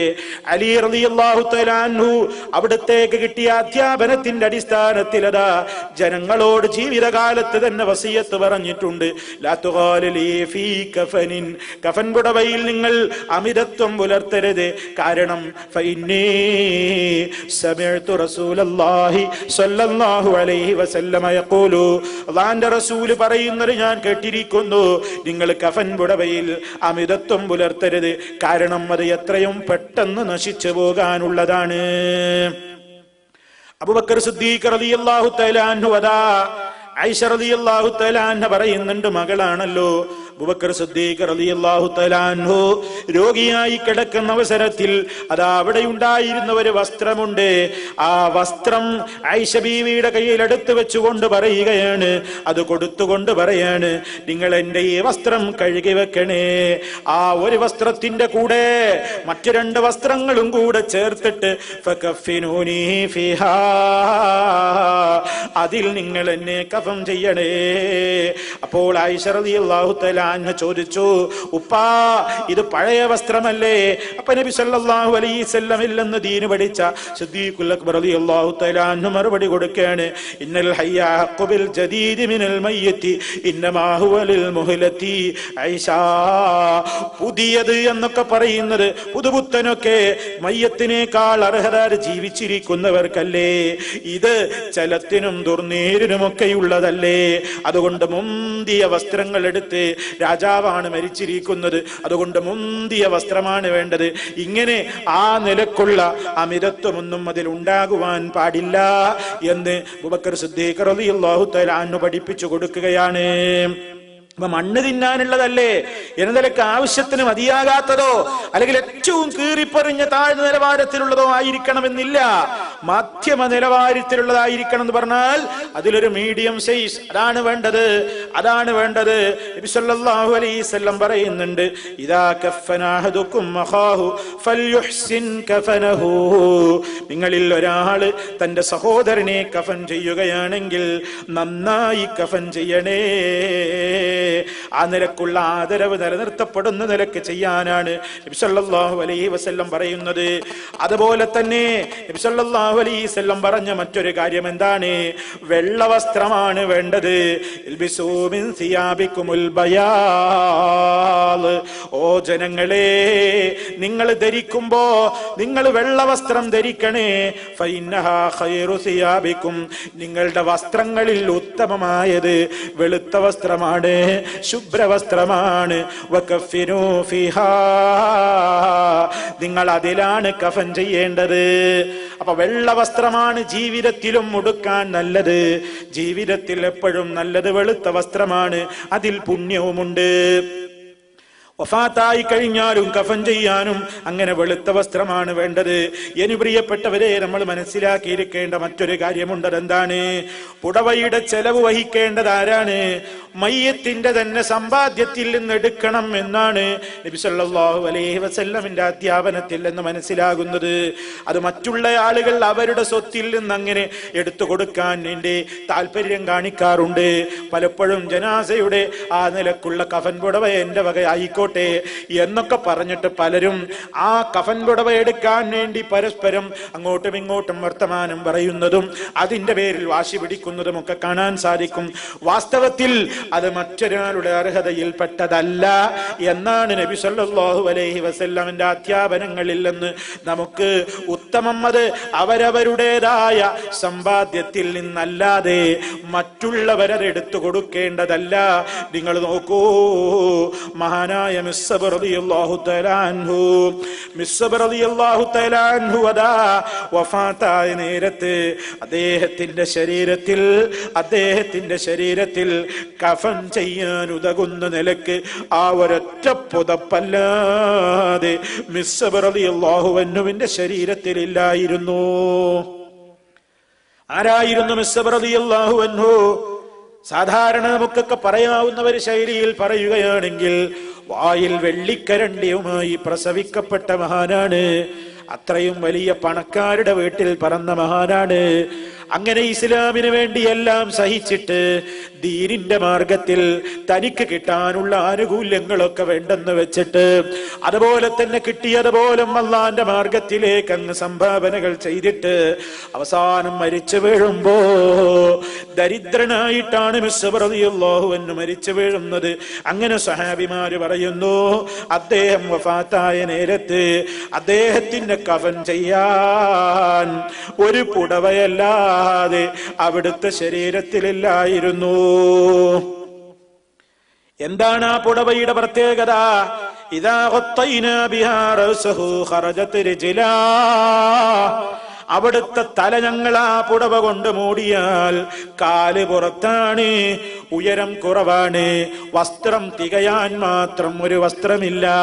തല മൂടിയാൽ കാല് പുറത്താണ്. കാലിലേക്ക് വലിച്ചിട്ട് കാല് മറച്ചാലോ തല മൂടാൻ കഴിയുന്നില്ല. തല മൂടിയ കാല് പുറത്ത്, കാല് മൂടിയിട്ട് ഇങ്ങോട്ട് വലിച്ചാലോ തല പുറത്താണ്. അങ്ങനെ ഒരു കുറിയ വസ്ത്രമല്ലാതെ ഒരു പുതപ്പല്ലാതെ മിസ്അബ് റളിയല്ലാഹു അൻഹുവിന്റെ ശരീരത്തിലില്ല. ആ നേരത്ത് എന്താണ്? ഫഅമറന നബിയു സല്ലല്ലാഹു അലൈഹി വസല്ലം, അല്ലാഹുവിന്റെ റസൂൽ ഞങ്ങളോട് കൽപ്പിച്ചു, അന്നുഗത്തിയ റഅസഹു, അവിടുത്തെ തല മൂടാനും, വഅന്നജഅല അലാ റിജ്ലൈഹി മിനൽ ഇദ്ഖരി, ബാക്കി വരുന്ന കാലിന്റെ ഭാഗത്ത് ഇദ്ഖർ എന്ന പേരിൽ മദീനയിൽ കിട്ടിയിരുന്ന ഒരു സുഗന്ധമുള്ള ഒരു പുല്ലുണ്ടായിരുന്നു, ഒരു ചെടി ഉണ്ടായിരുന്നു, അതിന്റെ ഇലകൾ കൊണ്ട് മറക്കാനും ഞങ്ങളോട് കൽപ്പിക്കുന്നു.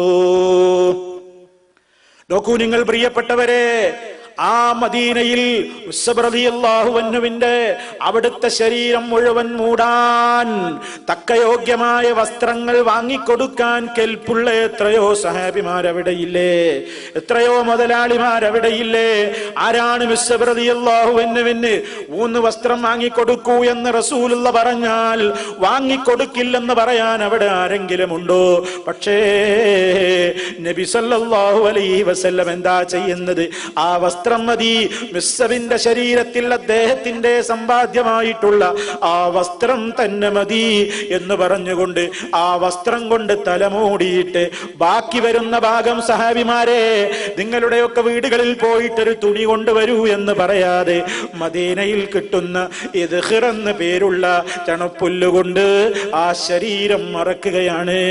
ഇതിൽ നിന്ന് പണ്ഡിതന്മാര് പലരും പറയുന്നു ആ നിലക്ക് അങ്ങനെ തന്നെയാണ് ജനാസ, ആ സംസ്കരണത്തിന് ആവശ്യമായ കഫൻ പുടവ അത് മറ്റുള്ളവരങ്ങനെ വാങ്ങിച്ചു കൊടുക്കേണ്ടതല്ല. അത് മയ്യത്തിന്റെ സമ്പത്തിൽ നിന്ന് തന്നെയാണ് അതിന് വേണ്ട രൂപത്തിലുള്ള സംവിധാനം ഉണ്ടാകേണ്ടത്. ഇനി പ്രിയപ്പെട്ടവരെ, നിങ്ങൾ ആലോചിച്ചു നോക്കൂ. അങ്ങനെ കഫൻ പുടവയുടെ കാര്യത്തിൽ നിങ്ങൾ നോക്കൂ, മഹാനായ നബി സല്ലല്ലാഹു അലൈഹി വസല്ലം എന്തൊക്കെ നിയമങ്ങൾ നമ്മളോട് പഠിപ്പിച്ചു തന്നു, എന്തൊക്കെ കാര്യങ്ങൾ നമ്മൾ അതിൽ മനസ്സിലാക്കേണ്ടതുണ്ട്. ഒന്ന്, പൂർണ്ണമായ രൂപത്തിൽ കഫൻ ചെയ്യുകയാണെങ്കിൽ ആ 3 വസ്ത്രമാണ് ഇസ്ലാം നമുക്ക് നിശ്ചയിച്ചു തന്നിട്ടുള്ളത്. മഹാനായ നബി സല്ലല്ലാഹു അലൈഹി വസല്ലമിനെ കഫൻ ചെയ്തത് അങ്ങനെയാണ്. കുഫിന ഫീ സലാസത്തി അസ്വാബ്, 3 വസ്ത്രങ്ങളിലായി കൊണ്ടാണ് അവിടുത്തെ കഫൻ ചെയ്യപ്പെട്ടത്. വെളുത്ത 3 വസ്ത്രങ്ങൾ, അതിൽ കുപ്പായമില്ല, തലപ്പാവില്ല. നബി സല്ലല്ലാഹു അലൈഹി വസല്ലമിനെ കഫൻ ചെയ്ത രീതിയെ പറ്റി സഹാബിമാർ അങ്ങനെയാണ് പറഞ്ഞിട്ടുള്ളത്. സ്ത്രീയെ സംബന്ധിച്ചിടത്തോളം അവർക്ക് ഉടുതുണിയും കുപ്പായവും മുഖമക്കനക്കും പുറമേ 2 കഷ്ണം തുണി, അങ്ങനെ അടക്കം 5 എണ്ണം വേണമെന്ന് അഭിപ്രായപ്പെട്ട പണ്ഡിതന്മാരുണ്ട്. അതേ അവസരത്തിൽ സ്ത്രീയാണെങ്കിലും 5 വേണം എന്ന അഭിപ്രായം ദുർബലമാണെന്ന് പണ്ഡിതന്മാരിൽ പലരും പറയുന്നു.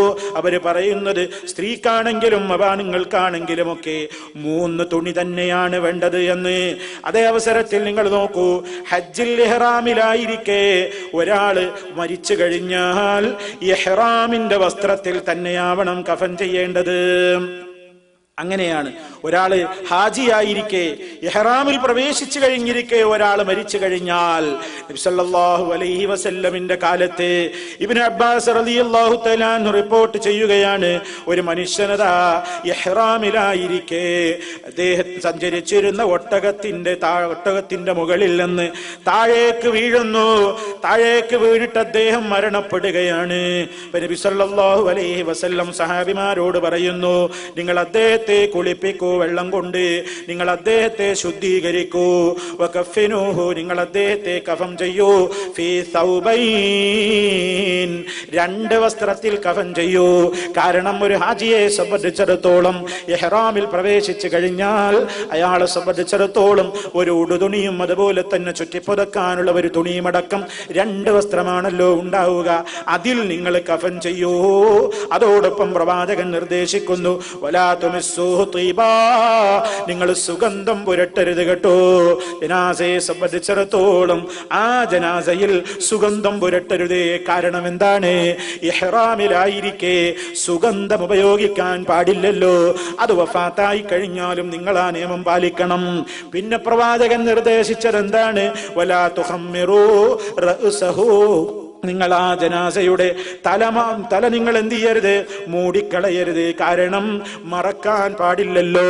ഇഹ്റാമിലായിരിക്കെ ആ ഒരു നിയമമാണല്ലോ ഉള്ളത്. അതുകൊണ്ട് ഫൈനല്ലാഹ യബ്അസുഹു യൗമൽ ഖിയാമത്തി മുലബ്ബിയാ, എന്തൊരു സൗഭാഗ്യമാണ് ഹാജിയായിരിക്കെ മരണപ്പെടുന്നു എങ്കിൽ, ആ ഒരവസ്ഥയിൽ മരണപ്പെടുന്നയാളാണെങ്കിൽ അതാ അദ്ദേഹം ഖബറിൽ നിന്ന് മഹ്ശറിൽ പോകുന്ന പോക്കെങ്ങനെയാണ്? മുലബ്ബിയാ, ലബ്ബൈക്ക് ചൊല്ലിക്കൊണ്ടാണ് അദ്ദേഹം എഴുന്നേൽക്കുന്നത്. ലബ്ബൈക്ക് അല്ലാഹുമ്മ ലബ്ബൈക്ക്, തൽബിയത്ത് ചൊല്ലുന്ന അവസ്ഥയിലായിക്കൊണ്ടാണ് അദ്ദേഹം മഹ്ശറിലേക്ക് ആനയിക്കപ്പെടുന്നത് എന്ന് നബി സല്ലല്ലാഹു അലൈഹി വസല്ലം പറയുന്നു. അങ്ങനെ നബി സല്ലല്ലാഹു അലൈഹി വസല്ലമിന്റെ ഈ നിർദ്ദേശം ആ വിഷയത്തിലുണ്ട്. എന്നാൽ പ്രിയപ്പെട്ടവരെ, ഞാൻ നേരത്തെ പറഞ്ഞതുപോലെ ചില മദ്ഹബുകളിലൊക്കെ സാധാരണ പോലെ തന്നെയാണ് ഹാജിമാരുടെ സംസ്കരണ നടപടികളും പൂർത്തിയാക്കേണ്ടത് എന്ന് അഭിപ്രായപ്പെടുന്ന പണ്ഡിതന്മാരുണ്ട്. കാരണം മരണത്തോടുകൂടി ഇഹ്റാം ബാത്തിലായി എന്ന വീക്ഷണമുള്ള ആളുകൾ അങ്ങനെയും പറയുന്നുണ്ട്. സൂചിപ്പിച്ചു എന്നേയുള്ളൂ. പക്ഷേ അത് പിന്തുടരപ്പെടേണ്ടുന്ന മദ്ഹബല്ല, വീക്ഷണമല്ല. പ്രമാണങ്ങൾക്കാണ് ബലമുള്ളത്. മനുഷ്യരുടെ അഭിപ്രായങ്ങളിൽ തള്ളേണ്ടതുമുണ്ടാകും, കൊള്ളേണ്ടതുമുണ്ടാകും. സാന്ദർഭികമായിട്ട് ഓർമ്മപ്പെടുത്തിയതാണ്. പ്രമാണങ്ങളാണ് തെറ്റുപറ്റാത്ത നിലക്ക് മഹാനായ നബി സല്ലല്ലാഹു അലൈഹി വസല്ലമിന്റെ നിർദ്ദേശങ്ങൾ ഉണ്ടായിരിക്കെ മറ്റുള്ളവരുടെ അഭിപ്രായങ്ങൾക്ക് മുൻഗണനയില്ല, പ്രാമുഖ്യമില്ല, പ്രാമാണികതയില്ല എന്നീ അവസരത്തിൽ ഓർമ്മപ്പെടുത്തുന്നു. പിന്നെയോ കഫൻ ചെയ്യുന്ന ഘട്ടത്തിൽ പലപ്പോഴും ഇങ്ങനെ കണ്ണുകളിലും അതുപോലെ തന്നെ വിരലുകൾക്കിടയിലുമൊക്കെ ഇങ്ങനെ പരുത്തി വെക്കുന്ന, കോട്ടൺ വെക്കുന്ന സമ്പ്രദായമുണ്ട്. അതൊന്നും പ്രത്യേകമായി സുന്നത്തായി നിയമിക്കപ്പെട്ട കാര്യങ്ങളല്ല. കണ്ണിൽ കഫം, പിന്നെ ഈ കോട്ടൺ തുണി വെക്കും, അതുപോലെ തന്നെ വിരലുകൾക്കിടയിൽ ഇങ്ങനെ ദ്വാരങ്ങളിലൊക്കെ ഇങ്ങനെ പഞ്ഞി വെക്കുന്ന ഒരു സമ്പ്രദായം, അതൊക്കെ പ്രവാചകൻ സല്ലല്ലാഹു അലൈഹി വസല്ലം നിർദ്ദേശിച്ചതോ അതല്ലെങ്കിൽ ഇസ്ലാമികമായിട്ടുള്ള ഒരു മര്യാദകളിൽ പെട്ടതോ ഒന്നുമല്ല. അതൊക്കെ സമൂഹത്തിൽ ആരൊക്കെയോ പിന്നീട് ചെയ്തുണ്ടാക്കിയ കാര്യങ്ങളാണ്. അതുപോലെ തന്നെ ഈ പുടവയിൽ ഇങ്ങനെ മൈലാഞ്ചി വിതറുന്നൊരു സമ്പ്രദായം ചിലയിടങ്ങളിൽ കാണാം. മൈലാഞ്ചിയുടെ ഇലകൾ ഇങ്ങനെ കൊണ്ടുവന്നിട്ട് കഫൻ ചെയ്യുന്ന കഫൻ പുടവയിൽ വിതറുന്ന രീതി ചില ഗ്രാമപ്രദേശങ്ങളിലൊക്കെ നമുക്ക് കാണാനാകാറുണ്ട്. പലപ്പോഴും പ്രിയപ്പെട്ടവരെ, അതൊക്കെ സമുദായത്തിലെ ആളുകൾ ചില നാട്ടിലെ ആചാരങ്ങൾ എന്ന നിലക്ക് ചെയ്യുന്നു എന്നതല്ലാതെ അതിനൊന്നും അടിസ്ഥാനമില്ല എന്നീ അവസരത്തിൽ ഓർമ്മപ്പെടുത്തുകയാണ്. അതുപോലെ തന്നെ ചില ദുആകൾ എഴുതിയിട്ട് കഫൻ പുടവയുടെ കൂടെ വെക്കൽ, ചില ബൈത്തുകളും പദ്യങ്ങളും ഒക്കെ എഴുതിയിട്ട് കഫൻ പുടവയുടെ കൂടെ വെക്കൽ, അതുപോലെ തന്നെ ചില ത്വരീഖത്തുകാർ അവരുടെ ശൈഖുമാരുടെ സിൽസില എഴുതി വെക്കൽ, അങ്ങനെ പല കാര്യങ്ങളും കഫൻ പുടവയുടെ കൂടെ വെക്കാറുണ്ട്. അതൊക്കെ അനിസ്ലാമികമാണ്. അതൊന്നും ഇസ്ലാം പഠിപ്പിച്ചു കഴിഞ്ഞ കാര്യങ്ങളല്ല. പിന്നെയോ ഖബറിൽ ഇതൊക്കെ കൊണ്ടുപോയി വെക്കുന്ന സംസ്കാരവുമുണ്ട്. അത് ഇൻഷാ അല്ലാഹ് അത് വിശദീകരിക്കുന്ന ഘട്ടത്തിൽ നമുക്ക് പറയാം. അപ്പോ ഈ രൂപത്തിൽ കൃത്യമായി ഇസ്ലാമികമായ നിയമങ്ങൾ പാലിച്ചുകൊണ്ടാണ് കഫൻ ചെയ്യേണ്ടത്. ആ നിലക്കുള്ള നിയമാവലികളും ഇസ്ലാമികമായിട്ട് കഴിയുന്നത്ര ഒരാൾ അത് സംബന്ധമായ അറിവുകളൊക്കെ, അറിവില്ലെങ്കിൽ ചോദിച്ചും ഗ്രഹിച്ചുമൊക്കെ ഗ്രഹിച്ചു കഴിഞ്ഞ് മനസ്സിലാക്കി ആ രൂപത്തിലുള്ള കാര്യങ്ങളാണ് സഹോദരങ്ങളെ ചെയ്യേണ്ടത്. കഫൻ ചെയ്യുന്ന ആ ഒരു കാര്യത്തെക്കുറിച്ച് നിങ്ങൾ ആലോചിച്ചു നോക്കൂ. നമ്മൾ ഓർക്കണം, നമ്മുടെ ശരീരവും ഇങ്ങനെ ഈ നിലക്കിങ്ങനെ മൂടിക്കൊണ്ടുപോകുന്ന ഒരവസ്ഥയിലേക്ക് നീങ്ങുമ്പോൾ നമ്മൾ ആലോചിക്കണം, ഇതാ എന്റെയും ശരീരം എൻ്റെ മരണശേഷം ഇങ്ങനെ കെട്ടിപ്പൊതിയാനുള്ളതാണ്. ഔറത്ത് മറക്കാതെ നടക്കുന്ന സഹോദരി, ടൈറ്റ് ഫിറ്റായ വസ്ത്രം കൊണ്ട്, ബോഡി ഷേപ്പ് പർദ്ദകൾ ഇട്ടുകൊണ്ട്, ശരീരത്തിന്റെ എല്ലാ നിമ്നോന്നതികളെയും പുറമേക്ക് കാണുന്ന നിലക്ക് മുടിയുടെ അഴക് പ്രദർശിപ്പിച്ചുകൊണ്ട്, കഴുത്തും മാറും പ്രദർശിപ്പിച്ചുകൊണ്ട്, കൈത്തണ്ടയുടെ അഴകും അതുപോലെ തന്നെ മിനുസവും പ്രദർശിപ്പിച്ചുകൊണ്ട്, അടിവേറും അരവേറും ഒക്കെ കാണിച്ചുകൊണ്ട്, ശരീരത്തിന്റെ ഭംഗി പ്രദർശിപ്പിച്ചുകൊണ്ട് പോകുന്ന പെണ്ണേ, ഖബറിലേക്ക് പോകുമ്പോ എന്താണ് സ്ഥിതി? അതുപോലെ തന്നെ പുരുഷന്മാരെ, നമ്മുടെ ശരീരം എത്ര തന്നെ ഹറാമിലൂടെ തിന്നു വേർപ്പിച്ചാൽ ഇതും ഖബറിലേക്ക് കൊണ്ടുപോകുമ്പോ എന്ത് കൊണ്ടുപോകാനാണ്? എന്ത് സമ്പാദ്യമാണ് കൊണ്ടുപോകുന്നത്?